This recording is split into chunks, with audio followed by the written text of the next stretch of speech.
உலகையே திரும்பி பார்க்க வைத்த இந்தியாவின் மிஷன் திவ்யாஸ்திரா.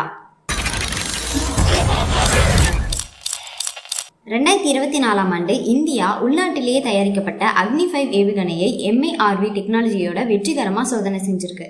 MIRV அப்படின்னா ஒரே மிசைல்ல இருந்து பல நியூக்ளியர் வேர்ஹெட்ஸ் பிரிந்து பல டார்கெட்டுகளை ஒரே நேரத்தில் தாக்கும் டெக்னாலஜி.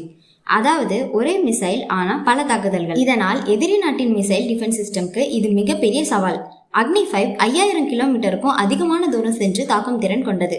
அது மட்டும் இல்ல, கேனிஸ்டர் லான்ச் டெக்னாலஜி காரணமா லாரி அல்லது ரயில் மூலமாக ரகசியமா எடுத்து செல்லவும் முடியும். இந்த MIRV டெக்னாலஜி வைத்திருக்கக்கூடிய சில நாடுகளில் இப்ப இந்தியாவும் இணைஞ்சிருக்கு.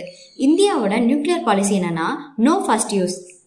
அதாவது இந்தியா முதலில் அணு ஆயுதத்தை பயன்படுத்தாது.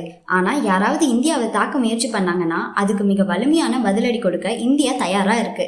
இந்த டெக்னாலஜி யாரையும் தாக்குவதற்காக இல்ல, யாராலும் இந்தியா தாக்க முடியாத நிலைமையை உருவாக்குவதற்காக. இதுதான் புதிய இந்தியா.